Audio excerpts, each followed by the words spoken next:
بسم اللہ الرحمن الرحیم۔ اردو ریڈیو میں خوش آمدید۔ ہمارے گھر سے ساتھ والے طیہ حنیف کے گھر میں پنچایت لگی ہوئی تھی۔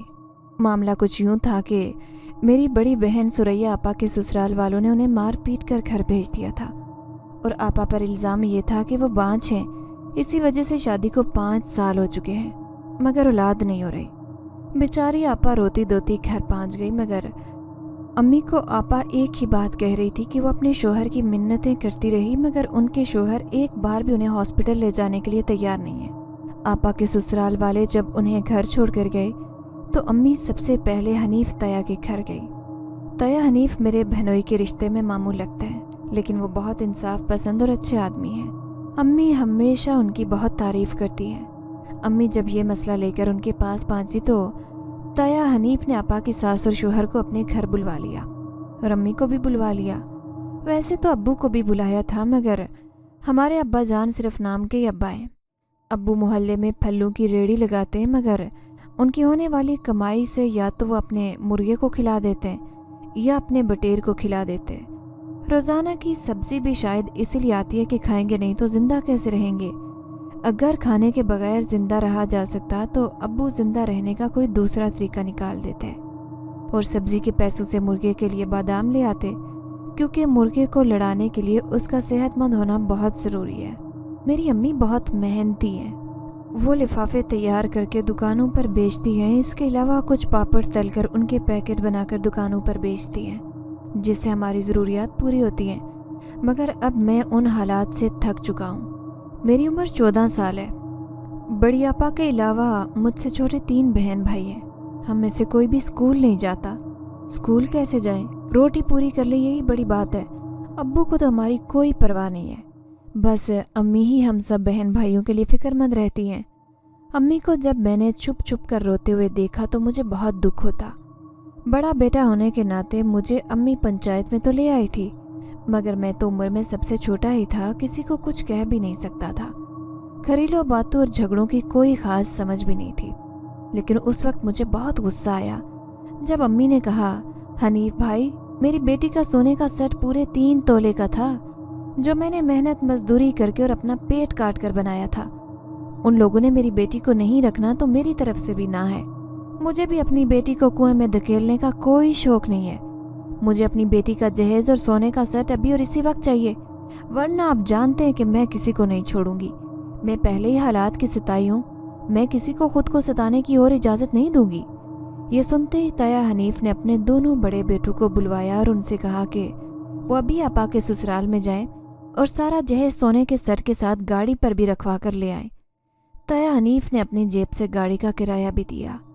آپا ثریا کی ساس بہت لالچی عورت تھی۔ وہ بڑے بہانے کرتی رہی، گھر جانے کی اجازت بھی مانگی کہ وہ خود ہی سارا سامان رکھوا دے گی، مگر طیہ حنیف نے اسے جانے نہیں دیا، بلکہ اپنے سامنے ہی اس سے گھر پر فون کروایا کہ طیہ حنیف کے بیٹے جہیز کا سامان لینے آ رہے ہیں، ایک ایک چیز گن کر گاڑی پر رکھوا دو۔ تقریباً آدھے گھنٹے بعد طیہ حنیف کے بیٹے آپا کا سارا سامان لے کر پہنچ گئے۔ انہوں نے سونے کے سیٹ کا ڈبہ امی کے ہاتھ میں پکڑایا اور بولے، خالہ، ہم یہ سامان آپ کے گھر پہنچا رہے ہیں۔ بہت بحث ہوتی رہی، مگر کسی نتیجے پر معاملہ نہ پہنچ سکا۔ آخر کار طیہ حنیف نے آپا کے شوہر کو یہ کہہ کر بات ختم کر دی کہ دیکھو طفیل، گھر چیزوں سے نہیں انسانوں سے بنتے ہیں۔ انسانوں کے بغیر تو چیزیں کچھ ہی عرصے میں تباہ ہو جاتی ہیں، محلات کھنڈر بن جاتے ہیں۔ ہم چیزوں کی بات نہیں کر سکتے، نہ چیزیں ہمارا غم بانٹ سکتی ہیں۔ وہی گھر صحیح معنوں میں گھر کہلاتے ہیں، جس گھر سے کہکوں کی آوازیں آتی ہیں، جہاں کوئی ایک تکلیف میں تو گھر کے دوسرے افراد اس کا سہارا بنتے ہیں۔ لہٰذا سوچ لو۔ میں اب بھی یہی کہوں گا کہ اپنی شادی شدہ زندگی کو خراب مت کرنا۔ ثریا بہت نیک بچی ہے، اس کی قدر کرو، اسے سمجھنے کی کوشش کرو اور ان غلط فہمیوں کو ختم کرو۔ آپا کی ساس جو خاصی ناراض نظر آ رہی تھی بولی، بس بھائی صاحب، بہت ہوا۔ آپ صاف صاف کیوں نہیں کہتے کہ آپ نے سارا ملبہ ہم پر ڈال دیا ہے؟ اب کیا سوچنا، اب جو ہمارا دل کرے گا ہم وہ کریں گے۔ یہ کہہ کر آپا کی ساس نے بیٹے کا ہاتھ پکڑا اور اسے کھینچتے ہوئے کہا، چل پتر، اب یہاں ہمارا کوئی کام نہیں ہے۔ میں ان ساری باتوں کے لیے ابھی بہت چھوٹا تھا، لیکن آپا کی ساس کے اس رویے سے میں نے بھی اندازہ لگایا کہ اصل فساد کی جڑ آپا کی ساس ہے۔ ہم گھر چلے آئے۔ अम्मी ने अप्पा के जहेज़ की लिस्ट बनाई और अब तक संभाल कर रखी हुई थी वो। अम्मी ने लिस्ट के मुताबिक एक एक चीज़ गिनी, हर चीज़ पूरी थी। अम्मी ताया हनीफ को भी दुआएं दे रही थी। आपा मुसलसल रोए जा रही थी और कह रही थी कि अम्मी, मेरे शोहर का इतना कसूर नहीं है जितनी मेरी सास का है। मेरी सास ही मेरे शोहर को भड़काती है और मामूली बातों को बहुत बड़ा बनाकर पेश करती है। हत्ता कि जब भी मैंने अपनी सास के सामने डॉक्टर के पास जाने का जिक्र किया तो मेरी सास ने फ़ौरन ये कहते हुए इनकार कर दिया कि डॉक्टरों के पास जाने की कोई ज़रूरत नहीं है। वो उल्टी सीधी दवाइयाँ देकर बंदे को और ख़राब कर देते हैं। हमने भी तो अपना वक्त गुजारा है, हमें तो कभी डॉक्टर के पास जाने की ज़रूरत नहीं पड़ी। अम्मी आपा को गले से लगाए उन्हें चुप करवाने की कोशिश कर रही थी और कह रही थी कि सब ठीक हो जाएगा। मैं तुफैल से अकेले में बात करने का कोई मौका तलाश करती हूँ, तू फिक्र ना कर। मुझसे ये सब देखा ना गया। मैं टूटी हुई कुर्सी से उठा और घर से बाहर निकल गया। मेरी छोटी बहन और 2 छोटे भाई गली में खेल रहे थे। मैंने उन्हें डांटा और घर के अंदर जाने के लिए कहा। मैं खुद तो स्कूल नहीं जा सका, लेकिन अपने छोटे बहन भाइयों को इस तरह देखकर मुझे बहुत दुख होता। मैं उनके लिए कुछ करना चाहता था मगर कर नहीं पा रहा था। हमारे घर से तकरीबन 1 किलोमीटर के फासले पर एक बहुत बड़ा जंगल था। ये सरकारी जंगल था। यहाँ से किसी को भी दरख्त काटने की इजाज़त नहीं थी। जब भी मेरा दिल बहुत परेशान होता मैं उस जंगल की तन्हाई में जाकर बैठ जाता और घंटों अकेला बैठा रहता। मैं जंगल के करीब पहुंचा तो मुझे जंगल के अंदर से गाने की आवाज़ आई। म्यूज़िक की आवाज़ को मैं पहचानता था। ये तो लोकल वायलिन की आवाज़ थी। कोई वायलिन की आवाज़ पर बहुत अच्छा गीत गा रहा था। मैं तेज़ कदम उठाता जंगल में पहुंच गया और आवाज़ की सिमत चल पड़ा। जंगल के बीचों बीच फटे पुराने कपड़ों में मलबूस एक शख्स अपनी धुन में बैठा वायलिन बजा रहा था और गीत गा रहा था। मैं उसके पास जाकर बैठ गया। मुझे देखते ही वो खामोश हो गया और बोला, कौन हो तुम? मैंने कहा, मेरा नाम आदिल है। यहाँ से कुछ दूर आबादी में मेरा घर है। तुम गाना बहुत अच्छा गाते हो। दरमियानी उम्र का वो आदमी मुस्कुराया और बोला, शुक्रिया, मैं तो बस कोशिश करता हूँ। मैंने कहा कि मैं अक्सर इस जंगल में आता रहता हूँ, लेकिन मैंने तुम्हें आज से पहले कहीं नहीं देखा।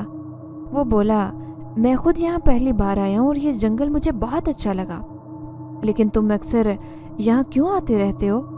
मैंने नीचे बैठते हुए कहा, अपनी तन्हाई काटने। वो बोला, तुम्हारी उम्र तो तन्हा रहने वाली नहीं है। मैंने कहा, हाँ, लेकिन मेरे पास तन्हाई के अलावा कुछ नहीं है। वो बोला, तुम परेशान हो? मैंने कहा, जी, हालात ही कुछ ऐसे हैं। वो बोला, क्या तुम मुझे अपनी परेशानी बता सकते हो? शायद मैं तुम्हारी कोई मदद कर सकूं। मैं मुस्कुराया और कहने लगा, तुम भला मेरी मदद कैसे करोगे? मैंने उसे मुख्तसर अपनी ज़िंदगी और घर का हवाल सुनाया तो वो बोला, तुम कोई हुनर क्यों नहीं सीख लेते? मैंने कहा कि हुनर सीखने के लिए 2-3 जगह बैठा था, मगर आजकल ना तो लोग दिल से हुनर सिखाते हैं, बल्कि दिन भर की मजदूरी के भी पैसे पूरे नहीं देते। मैं चाहता हूँ मेरे छोटे बहन भाई स्कूल जाएं, मगर मुझे समझ नहीं आ रहा कि मैं उनके लिए क्या करूँ। अजनबी ने कहा, क्या तुम्हें गाने का शौक़ है? अगर मैं तुम्हें गाना सिखाऊं तो सीखोगे? मैंने हंसकर कहा, हाँ, मुझे गाने का शौक़ है, लेकिन मुझसे गाना कौन सुनेगा? और अगर किसी ने गलती से मुझसे गाना सुन भी लिया तो वो मुझे पैसे क्यों देगा? मैं तो बस पैसे कमाना चाहता हूँ। अजनबी बोला, गाना सुनने वाला पैसे क्यों नहीं देगा? अगर तुम्हारा गाना लोगों को पसंद आया, तुम्हारी आवाज़ उनके दिल में उतरी, तो सुनने वाले तुम्हें ज़रूर पैसे देंगे।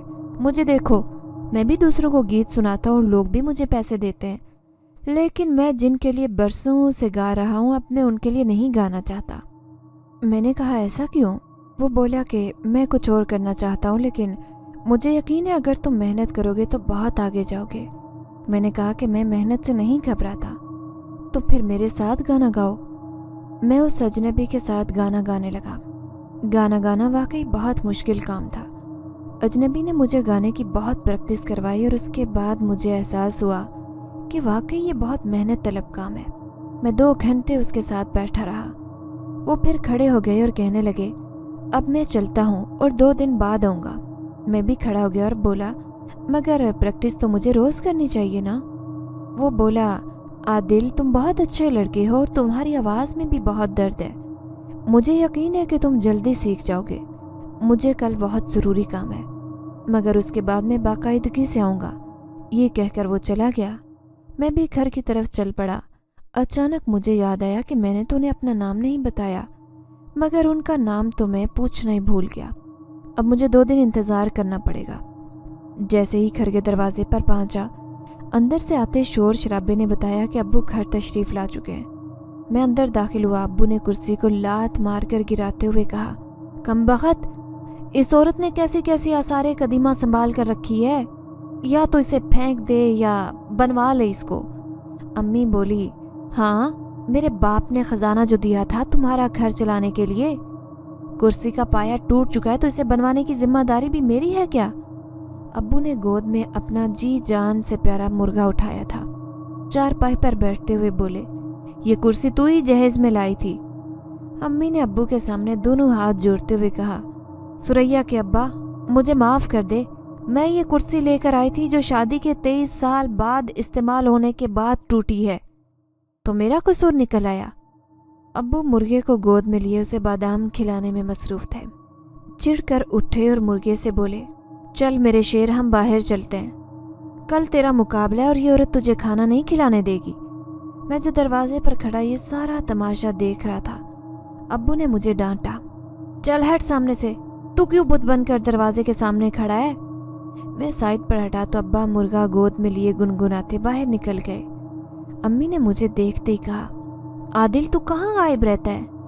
ये पापड़ के पैकेट मैंने तैयार कर दिए हैं, ये ले जाओ दुकान वाले से अभी पैसे लेकर आना, कहना कि बहुत ज़रूरत है। मैंने पापड़ों के पैकेट का टोकरा उठाया, सर पर रखा और बाजार की तरफ चल पड़ा। मैंने पापड़ दुकानदार को दिए, पैसे लिए और घर के रास्ते की तरफ चल पड़ा। दूर से ही मेरी नज़र तुफैल भाई पर पड़ी। 2 आदमी तुफैल भाई को मारते हुए गली के अंदर लेकर जा रहे थे। मुझे ये देखकर बहुत तशवीश हुई।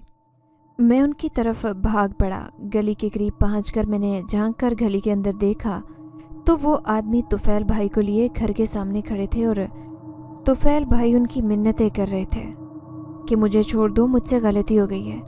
उसी असना में एक आदमी गुस्से से भरा उस घर से निकला। उसने आओ देखा न ताओ एक ज़ोरदार थप्पड़ तुफैल भाई को जड़ दिया और बोला, अच्छा गलती हो गई, इस गलती का नुकसान तेरा बाप भरेगा, ज़रा ये भी बताना। तुफैल भाई बोले, भाई मुझे बिल्कुल इल्म नहीं था कि ये सब कुछ हो जाएगा, मुझे माफ़ कर दो, आइंदा ऐसा कुछ नहीं होगा। वो आदमी चिल्लाया, अरे गधे, आइंदा तेरे पास आएगा कौन? मैं पागल हूँ कि अपना नुकसान करवाऊँ, दोबारा तेरे पास आऊँ? उसके बाद उसने तुफैल भाई को एक और थप्पड़ लगाया और अपने साथियों से बोला, इस कबाड़ को उठा और कमरे में बंद कर दो। आज रात इसके मुंह पर कपड़ा बांधकर इसे पटरी से बांध देना, जब ट्रेन आएगी तो इसका काम खुद ही तमाम हो जाएगा। ये सुनकर तो मेरी जान निकल गई। मैंने अपने मुंह पर दोनों हाथ रख लिए कि कहीं मेरी आवाज़ न निकल जाए। उधर ये सुनते ही तुफैल भाई ने दौड़ लगा दी, मगर दोनों आदमियों ने उन्हें दोबारा पकड़ लिया। वो आदमी चिल्लाया, कहाँ भागता है गधे? तेरा ख्याल है कि मैं तुझे इतनी आसानी से जाने दूंगा?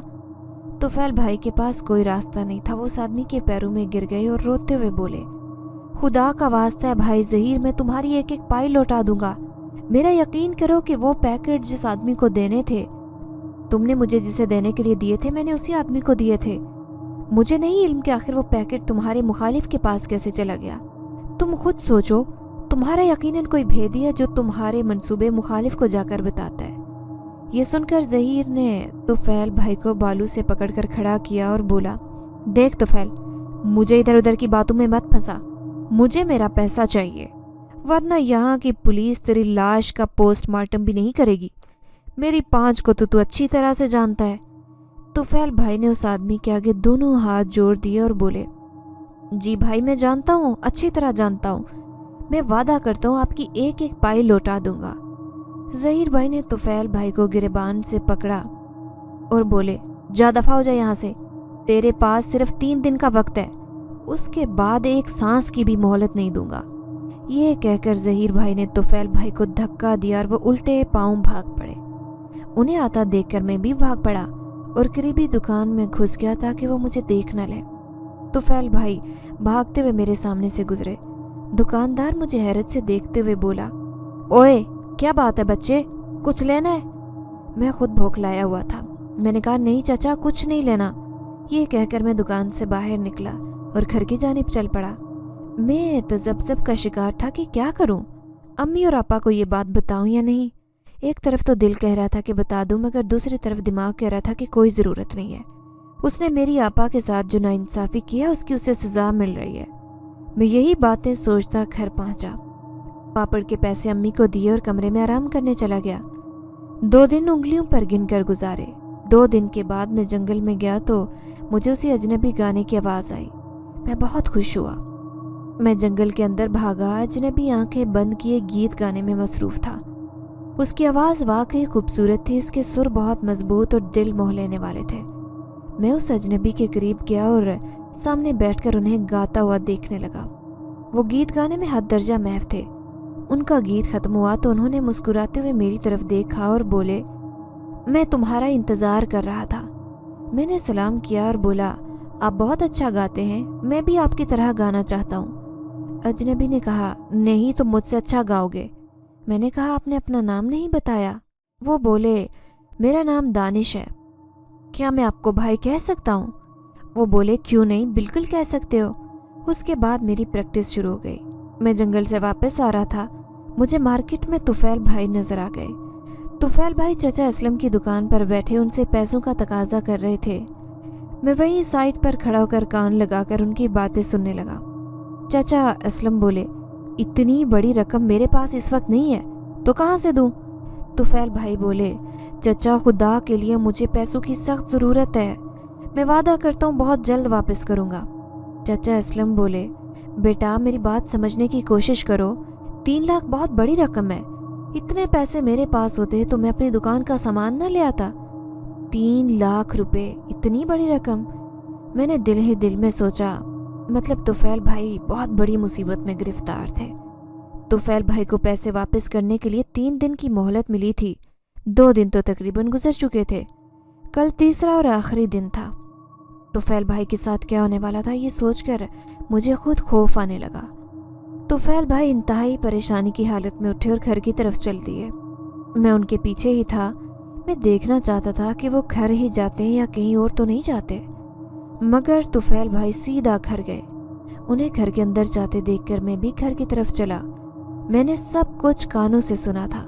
कल आखिरी दिन था। अगर वाकई उन लोगों ने भाई तुफैल को कुछ कर दिया तो मेरा दिल बहुत परेशान था। मुझे अप्पा को बताना चाहिए था। उन्हीं सोचों में गुम घर में दाखिल हो गया।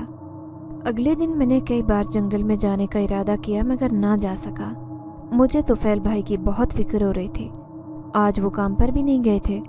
तुफैल भाई सरकारी दफ्तर में मामूली से क्लर्क थे। न जाने उनसे ऐसा कौन सा काम हुआ था कि ये इतनी बड़ी मुसीबत में फंस गए थे। तुफैल भाई के पीछे फिरते फिरते मुझे पूरा दिन गुजर चुका था। ऊपर से आजकल अम्मी भी मुझसे खफा रहने लगी थी कि मैं न जाने कहाँ सारा दिन आवारागर्दी करता रहता हूँ। असर का वक्त हो चुका था। तुफैल भाई चाय के होटल पर बैठे चाय पी रहे थे। उन्होंने अपनी चाय ख़त्म की और घर की तरफ चल दिए। मैं भी उनके पीछे पीछे चल रहा था। मैं दिल में शुक्र अदा कर रहा था कि आज का दिन खैरियत से गुजर गया। तुफैल भाई पर मुझे बहुत गुस्सा था, लेकिन अभी उनका ताल्लुक आपा के साथ ख़त्म नहीं हुआ था। शायद यही वजह थी कि मैं उनके लिए इस कदर फिक्रमंद था। अचानक तुफैल भाई के पास वही 2 आदमी आए तो मैं उन्हें देखकर रुक गया। उन्हें देखते ही तुफैल भाई उनकी मिन्नतें करने लगे, मगर वो तुफैल भाई को ज़बरदस्ती अपने साथ उसी गली में लेकर गए। मैं भी उनके पीछे था। वो तुफैल भाई को लेकर उसी गली के उसी घर में दाखिल हुए। मैं भी तेज़ तेज़ कदम उठाता उस घर के पास पहुंचा। वैसे तो दरवाज़ा बंद था, लेकिन अंदर से उन लोगों ने कुंडी नहीं लगाई थी। लकड़ी के दरवाजे के अंदर एक सुराख था। मैं उस सुराख से घर के अंदर देखने लगा। तुफैल भाई घुटनों के बल ज़मीन पर बैठे रो रहे थे और वही आदमी ज़हीर तुफैल भाई के सामने खड़ा था। तुफैल भाई उसे कह रहे थे कि ज़हीर भाई, मैं 3 दिन से पैसे इकट्ठे करने के लिए मारा मारा फिर रहा हूँ, मगर पैसे नहीं जमा हो सके। खुदा का वास्ता मुझे थोड़ी और मोहलत दे दो, मैं तुम्हारी पाई पाई वापस कर दूंगा। ज़हीर भाई ने कहा, मुझे ये समझ नहीं आ रही है कि तूने मेरे पैसे गलती से किसी और आदमी को दिए थे। तू जाकर उसे वापस ले आ। लोगों से कर्ज क्यों मांगता फिर रहा है? तुफैल भाई ने कहा, भाई ज़हीर, मैं तो 3 दिन से उस आदमी के घर चक्कर लगा रहा हूँ, मगर मुझे वो नहीं मिला। पता करने पर मालूम हुआ कि वो बीवी बच्चों के साथ कुछ दिन के लिए शहर से बाहर गया है, मगर ज़हीर भाई तुफैल भाई की कोई बात सुनने के लिए तैयार नहीं था। भाई ज़हीर ने उन आदमियों से कहा कि इसे अंदर ले जाओ, इसके हाथ पांव बांधो और मुंह भी बांधो, इसकी आवाज़ कमरे से बाहर नहीं आनी चाहिए।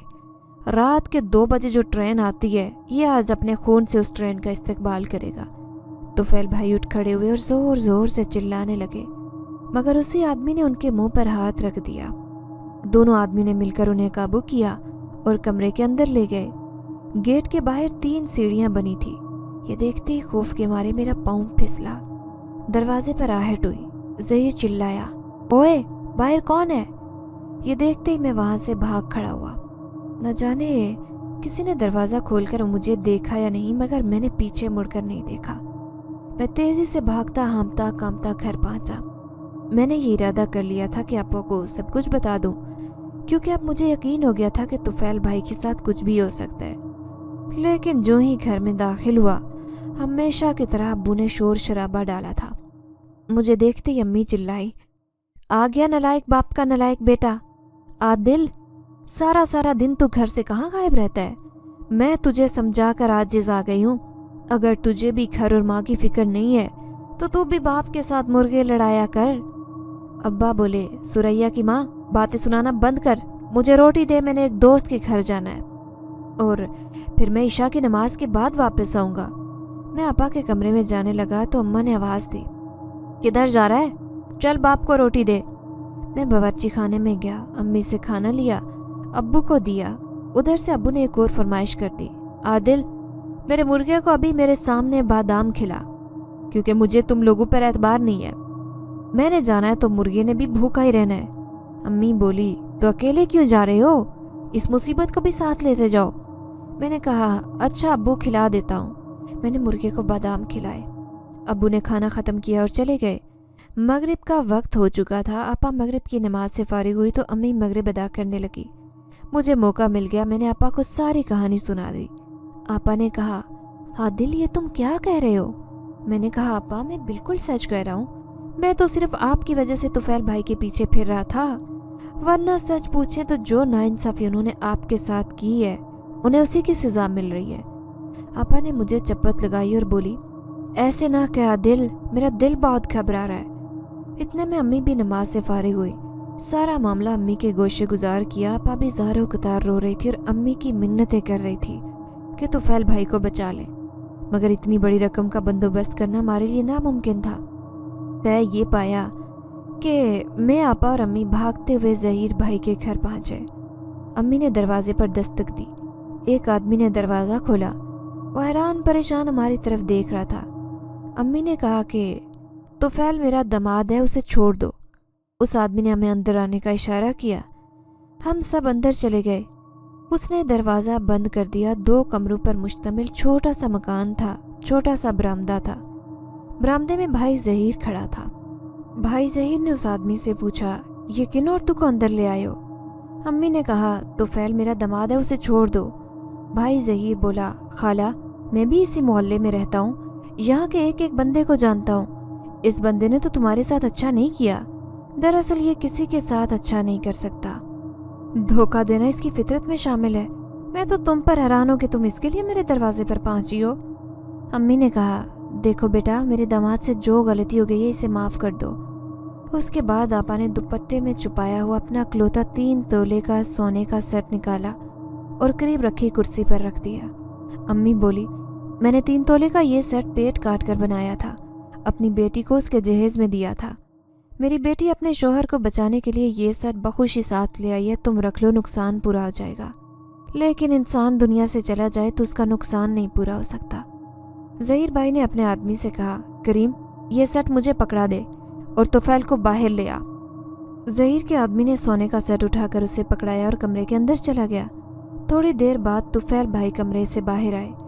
हमें देखकर उन्होंने शर्मिंदगी से सर झुकाया।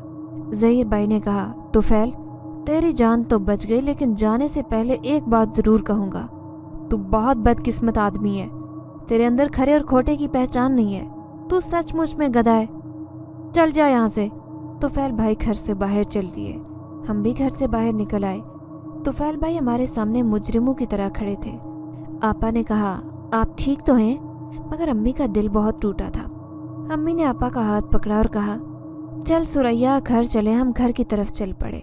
मगर उसी लम्हे तुफैल भाई ने पीछे से कहा, खाला, मेरी जान बचाने के लिए आपको सुरैया का जेवर देने की क्या ज़रूरत थी?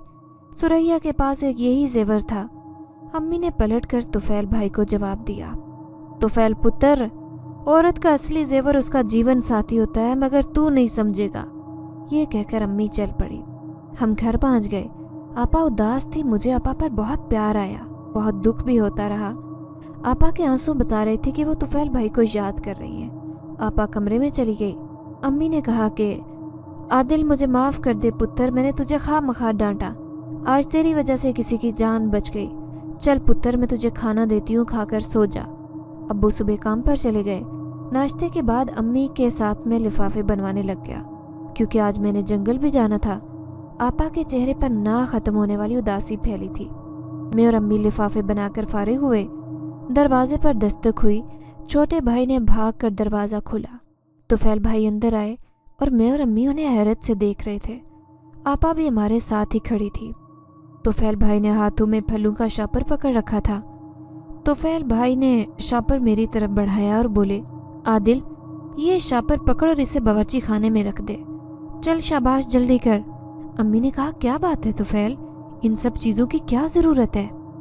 तुफैल भाई सर झुकाए शर्मिंदा खड़े थे। उन्होंने शापर पास रखी तारीखी टूटी हुई कुर्सी पर रखा और बोले, खाला, मैं सुरैया को लेने आया हूँ, उसे कहो बस जल्दी से तैयार हो जाए। अम्मी ने कहा, क्यों? सुरैया क्या लावारिस है जो जल्दी से तैयार हो जाएगी? जब दिल किया निकाल दिया, जब दिल किया लेने पहुँच गए। क्या मालूम कल को फिर मेरी बेटी को घर से निकाल दो। मेरी बेटी की कोई इज्जत है कि नहीं? आपा कमरे में चली गई। तुफैल भाई बोले, बस कर दे खाला, मुझसे गलती हो गई, मुझे माफ़ कर दे। जितनी बातें सुनानी है सुना लेना, मगर सुरैया को मेरे साथ भेज दे। अम्मी ने कहा, ना पुत्र ना, अब मैं अपनी बेटी को ऐसे नहीं भेजूंगी। तू मुझे लिख कर देगा कि मेरी बेटी को कोई तकलीफ नहीं होगी, फिर ही उसे तेरे साथ भेजूंगी। तुफैल भाई चारपाई पर बैठे और बोले, अच्छा खाला, जो लिखवाना है लिखवा ले, मैं यहीं बैठा हूँ। और सुरैया को कोई तकलीफ नहीं पहुँचेगी, क्योंकि अब मैं सुरैया को अलग रखूँगा। और मैंने पिछले दिनों एक मकान देखा था, वो मुझे बहुत पसंद आया। मैं अपने और सुरैया के लिए वही मकान किराए पर लूँगा। ये सुनकर अम्मी हक्का बक्का रह गई और बोली, तू सुरैया को अलग रखेगा? तुफैल भाई बोले, जी खाला। अम्मी ने चंद लम्हों बाद कहा, मुझे फिर भी तेरा यकीन नहीं है।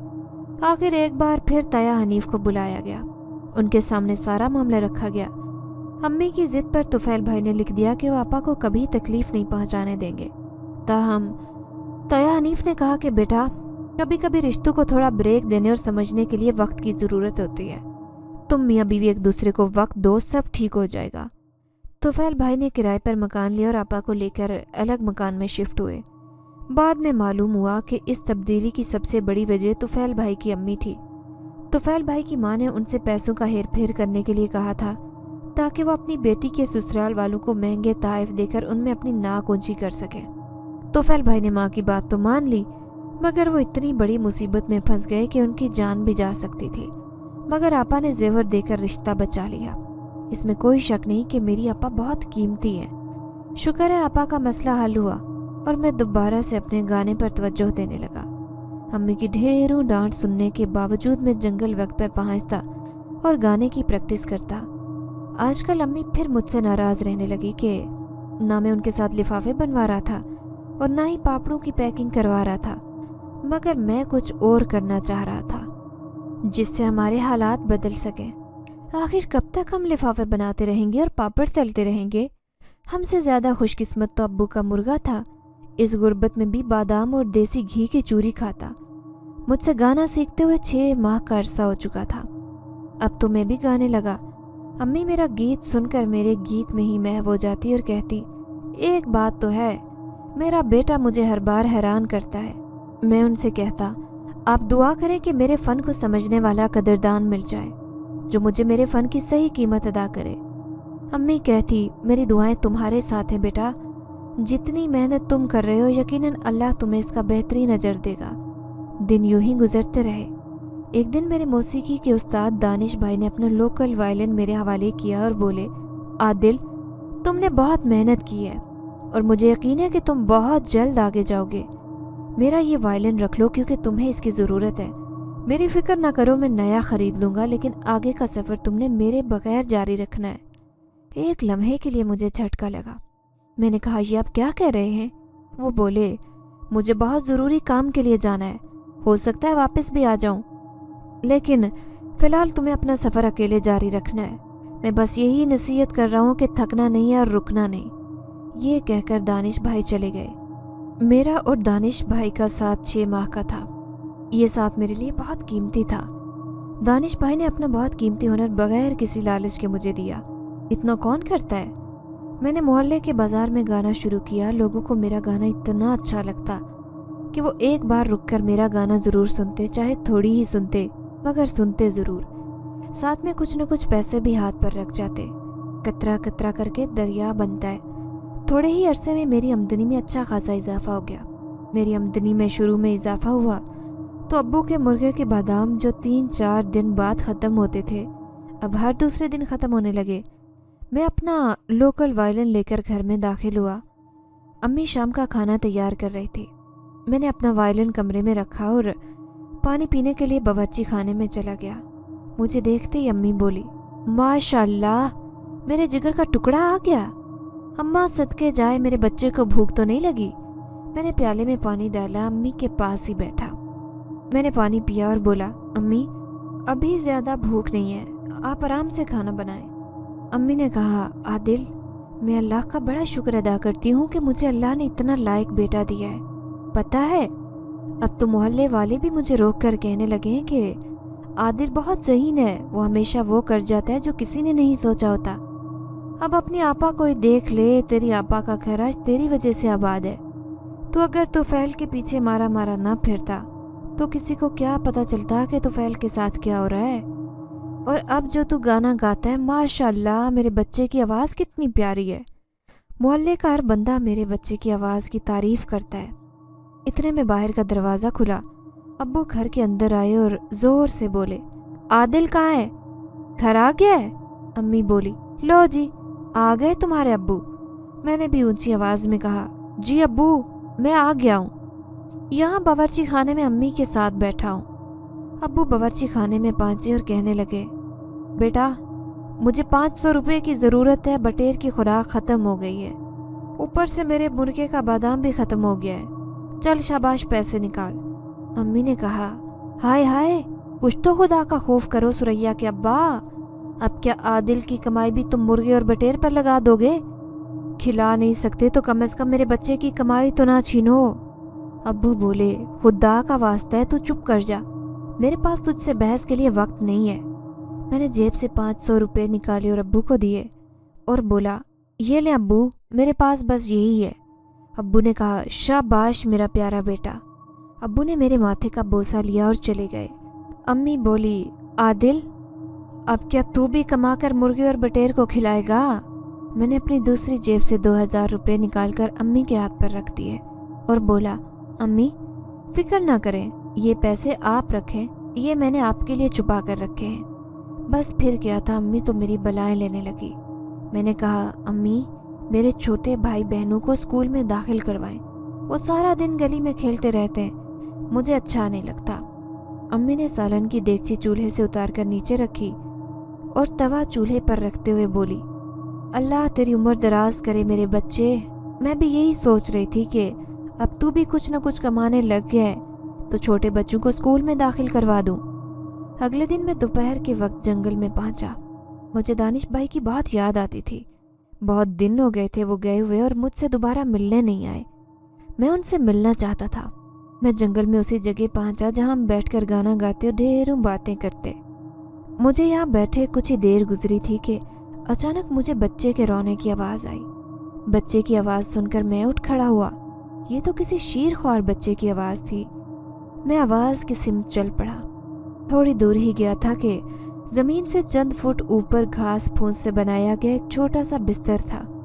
उस पर तकरीबन 6 माह का बच्चा लेटा रो रहा था। लेकिन उसी वक्त ये देखकर मेरी जान निकल गई कि एक सांप ज़मीन पर रेंगता हुआ बच्चे की तरफ आ रहा था। ये देखते ही मैं भाग खड़ा हुआ। भागते हुए मेरी नज़र ज़मीन पर एक ईंट पर पड़ी। میں نے وہ اینٹ اٹھا لی اور بھاگتا ہوا سانپ کے قریب پہنچ گیا۔ سانپ نے لپک کر میری طرف اپنا رخ بدلا، لیکن اس سے پہلے کہ وہ کوئی حرکت کرتا میں نے تیزی سے اینٹ سانپ کے سر پر مار دی۔ اینٹ نشانے پر لگی، مگر میں نے تیز رفتاری سے دوبارہ اینٹ اٹھائی اور اس بار اینٹ سانپ کے سر پر رکھ کر اسے کچلنے لگا۔ سانپ تڑپنے لگا۔ اس نے اپنے جسم کو میرے گرد لپیٹنا چاہا، مگر تھوڑی دیر بعد سانپ مر چکا تھا۔ میں نے جلدی سے بچے کو گود میں اٹھایا اور اسے چپ کروانے لگا۔ بچہ بہت خوبصورت تھا۔ اسی اثنا میں ایک عورت دوڑتی ہوئی آئی اور اس نے بچے کو میری گود سے لیا اور پیار کرنے لگی۔ اس کی نظر مرے ہوئے سانپ پر پڑی تو وہ بولی، یہ سانپ تم نے مارا ہے؟ میں نے کہا، جی، یہ سانپ بچے کی طرف جا رہا تھا، شکر ہے میں نے دیکھ لیا۔ وہ عورت بولی، تم نے میرے بچے کی جان بچائی ہے، میں تمہارے احسان کا بدلہ کبھی نہیں اتار سکتی۔ قریبی زمین پر میرا وائلن پڑا تھا۔ عورت بولی، کیا تم گانا گاتے ہو؟ میں نے کہا، جی میں گاتا ہوں۔ ہم جنگل سے باہر کی طرف چل پڑے۔ عورت بولی، کیا مجھے گیت سناؤ گے؟ میں نے کہا، ضرور، کیوں نہیں، یہ تو میرا کام ہے۔ میں گیت گانے لگا۔ گیت سناتے ہوئے ہم جنگل سے باہر آ گئے تو وہ عورت بولی، تم بہت اچھا گاتے ہو، تمہاری آواز بہت پیاری اور درد بھری ہے۔ ہمارے قبیلے میں شادی ہے، اگر میں تمہیں اپنے قبیلے آ کر گیت گانے کی دعوت دوں تو کیا تم آؤ گے؟ یہ سن کر میں بے حد خوش ہو گیا اور بولا، میں ضرور آؤں گا۔ عورت نے کہا، ٹھیک ہے، تم تیار رہنا اور 3 دن بعد اسی جگہ پر آ جانا، ایک بچہ تمہیں لینے کے لیے یہیں آ جائے گا۔ یہ کہہ کر وہ عورت ایک طرف چل پڑی۔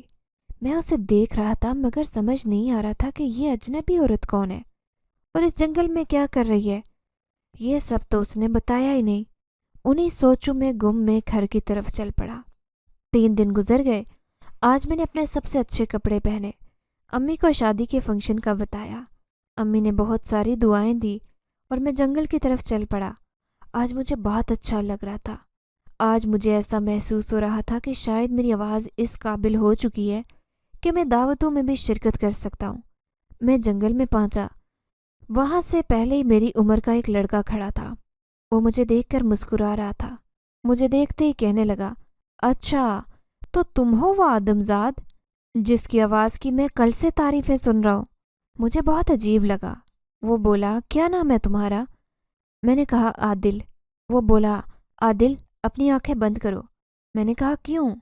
وہ بولا، کیونکہ ہم ہمارے قبیلے میں جا رہے ہیں۔ میں نے کہا، کیا تم میرے ساتھ مذاق کر رہے ہو؟ وہ بولا، نہیں، میں تو جلد سے جلد تمہارا گانا سننا چاہتا ہوں۔ یہ کہہ کر اس نے میری آنکھوں پر اپنا ہاتھ رکھ دیا اور بولا، بس اب تم نے آنکھیں نہیں کھولنی ورنہ تم ڈر جاؤ گے۔ مجھے اس کا یہ مذاق پسند نہیں آیا۔ میں نے اس کا ہاتھ ہٹاتے ہوئے کہا، یہ تم کیسی باتیں کر رہے ہو، ہاتھ ہٹاؤ۔ مگر اسی لمحے مجھے ایسے محسوس ہوا جیسے میرا جسم ہوا میں اڑ رہا ہے۔ وہ بولا، تم کتنے بے صبرے ہو، تھوڑا سا صبر تم سے نہیں ہو رہا۔ میں تو تمہارے لیے کہہ رہا ہوں، ورنہ میرا کیا ہے؟ ڈر جاؤ گے تو نیچے گر جاؤ گے، پھر میری ذمہ داری نہیں ہے۔ میں گھبرا گیا اور بولا کہ تم کیسی باتیں کر رہے ہو، کون ہو تم؟ اچانک مجھے ایسے لگا جیسے میرے دونوں پاؤں زمین پر لگے ہوں۔ وہ لڑکا بولا، اپنی آنکھیں کھولو، اب تم ہماری دنیا میں آ چکے ہو۔ میں نے جلدی سے آنکھیں کھول دی اور غصے سے بولا، تمہاری دنیا؟ کیا تم خلائی مخلوق ہو؟ وہ بولا، نہیں، ہم جن ہیں اور میں جن زیادہ ہوں اور تم جنات کے قبیلے میں کھڑے ہو۔ میں نے حیرت سے اسے دیکھا۔ وہ بولا، میں بالکل مذاق نہیں کر رہا، میرے ساتھ آؤ۔ میرا دل کہہ رہا تھا کہ یا تو یہ میرے ساتھ مذاق کر رہا ہے یا یہ پاگل ہے۔ بہرحال اس پاگل کے ساتھ بحث کا کوئی فائدہ نہیں تھا۔ میں تو اس عورت سے ملنا چاہتا تھا جس نے مجھے یہاں بلوایا تھا۔ میں خاموشی سے اس کے پیچھے چل پڑا۔ یہ سب کچھ میرے لیے بہت حیران کن تھا۔ ہر طرف مہمان ہی مہمان تھے۔ شادی کی بہت بڑی دعوت تھی، ہر طرف پھول کھلے ہوئے تھے۔ ایسے لگ رہا تھا کہ ان لوگوں کو پھولوں سے بہت پیار ہے۔ ہر کوئی خوش نظر آ رہا تھا۔ وہ لڑکا بولا، ارے پگلے، یہ سب لوگ جنہیں تم دیکھ رہے ہو یہ انسان نہیں، جنات ہیں۔ مجھے بہت برا لگا۔ میں نے کہا، یہ پگلا کس کو کہا ہے؟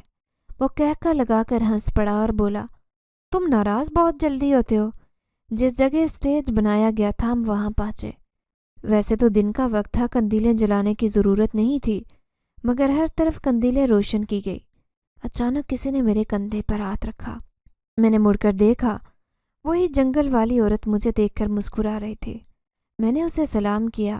اس نے سلام کا جواب دیا اور بولی، یہاں آنے میں کوئی پریشانی تو نہیں ہوئی؟ میں نے کہا، ہوئی ہے نا، آپ نے جس لڑکے کو مجھے لینے کے لیے بھیجا تھا وہ کتنا بولتا ہے اور بلا وجہ ہی بولتا ہے۔ وہ لڑکا میرے پیچھے کھڑا تھا اور بولا، اور تم کتنے سوال کرتے ہو اور بلا وجہ کرتے ہو؟ اتنے میں شادی کے لیے بنائے گئے اسٹیج پر ایک عورت نے اعلان کیا، تمام معزز مہمانوں کو آج کی محفل میں خوش آمدید۔ خاص بات یہ ہے کہ ہمارے بیچ انسانوں کی دنیا سے خاص طور پر ایک بچہ آیا ہے جو ہمیں گیت سنائے گا۔ اس اعلان نے مجھے شش و پنج میں مبتلا کر دیا۔ وہ عورت بولی، گھبراؤ نہیں، سب تمہارا گیت سننے کے منتظر ہیں، اور بہت اچھا گیت سنانا تاکہ سب جھوم اٹھیں۔ میں ڈرتا ڈرتا اسٹیج پر گیا۔ میں نے مہمانوں پر ایک نظر ڈالی جو میری طرف ہی دیکھ رہے تھے، اور اللہ کا نام لے کر وائلن بجانا شروع کر دیا۔ میں نے 2 دن اس گانے کی بہت پریکٹس کی تھی تاکہ میں اپنی طرف سے بہترین پرفارمنس دے سکوں۔ میرا گانا ختم ہوا۔ اسٹیج کے ارد گرد بہت ساری کرسیاں لگائی گئی جن پر معززین بیٹھے تھے۔ میرا گانا ختم ہوتے ہی سب نے میرے لیے تالیاں بجائی۔ ایک معزز شخص اپنی کرسی سے اٹھ کر میرے قریب آیا، میرے کندھے پر دونوں ہاتھ رکھتے ہوئے بولا، شاباش عادل، جتنا پیارا تمہارا نام ہے اتنی تمہاری آواز بھی پیاری ہے۔ مجھے پہچانا؟ میں نے غور سے ان کی طرف دیکھا۔ میں چلایا، ارے دانش بھائی آپ!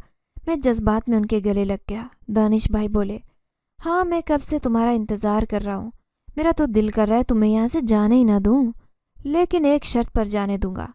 میں نے شکریہ ادا کرتے ہوئے کہا، وہ کیا؟ دانش بھائی بولے، تم کبھی کبھی گیت سنانے کے لیے یہاں آیا کرو گے۔ میں نے کہا، انشاءاللہ ضرور۔ یہ کہہ کر دانش بھائی نے ایک شخص کو بلایا، چھوٹا سا ڈبہ مجھے دیا اور بولے، اس میں تمہارا انعام ہے، مگر تم گھر جا کر کھولنا۔ میں اس محفل سے چلا آیا، مگر واپسی پر اسی عورت جو کہ جن زادی تھی اس نے مجھے بتایا کہ وہ حقیقت میں جنات ہیں، اور خود دانش بھائی بھی جن تھے۔ میرے دل میں جو ان کا مقام تھا وہ سب سے الگ تھا، مگر مجھے یہ سارے جن بہت اچھے لگے تھے، محبت کرنے والے۔ میں انعام لے کر گھر پہنچا، امی کو دیا۔ ہم سب یہ دیکھ کر دنگ رہ گئے کہ ڈبے کے اندر قیمتی زیورات تھے۔ امی نے ایک ایک کر کے انہیں بیچا۔ ہمارے تو دن بدل گئے، ہم امیر ہو گئے۔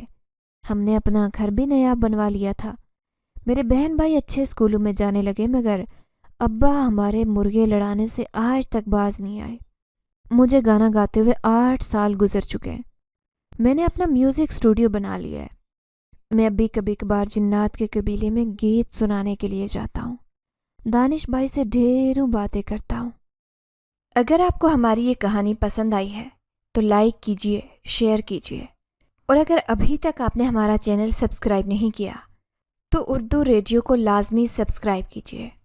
ملتے ہیں اگلی ویڈیو میں۔ اللہ حافظ۔